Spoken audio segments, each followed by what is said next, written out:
All right. Good morning. I'm Captain Michael Ford. I work in the Hickory Grove Division. This morning at 4:37 a.m. we received a call for service for a missing child, a 2-year-old child from 8317 Pence Road. The information was that the father had last seen the 2-year-old child at 9:30 when he put her to bed. Woke up at about 4:30 in the morning and she was missing from the house. The front door was open. This is an apartment complex. So we immediately responded, started getting resources to the scene, gathered information. Then we started to do canvassing. We started to do grid searches. We also, Charlotte Fire Department responded as well. We established a command post at the Walmart right there at Harrisburg and Albemarle.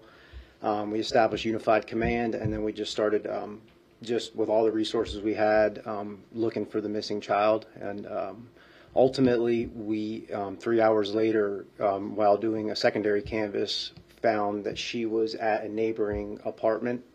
The person she was with had cared for her in the past, and the information is that the child walked out, knocked on the door, she let her in, and she was there since about 11:30 last night.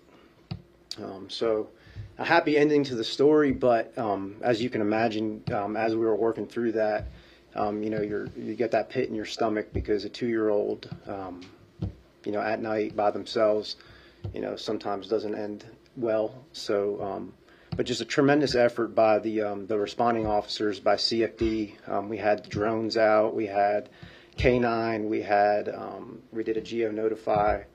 We had our dual sports, we had our utility vehicles, bikes, over 65 officers. So just anytime you hear something like that, everybody's willing to come and help. So, Captain, I was going to write off of what you're saying there. Was this a standard response because we saw it grow over time, or was there something unique about this?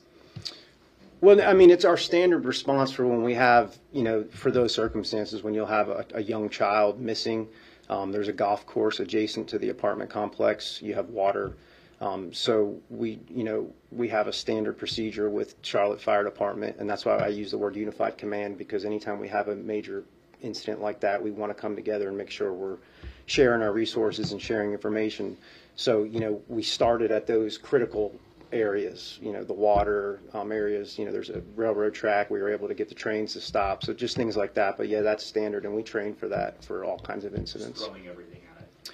Well, I mean, it's calculated, but yeah, we obviously have a lot of resources. We're very fortunate in this city to have a lot of resources, and we use them. And there's nothing more critical than a missing 2-year-old. I think I know the answer to this, but no charges at all in this type of case. It doesn't appear at this time, no. It's being investigated by the Missing Persons Unit, but no.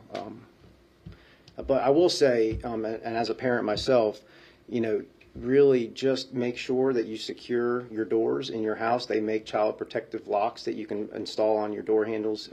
A 2-year-old obviously is capable of opening a door, so in the middle of the night, you may not hear that, and that's not something you want to wake up to. So just as a reminder to all parents to make sure you do secure your doors and really know where your children are at. Any other questions? All right. Thank you, guys. Thank you.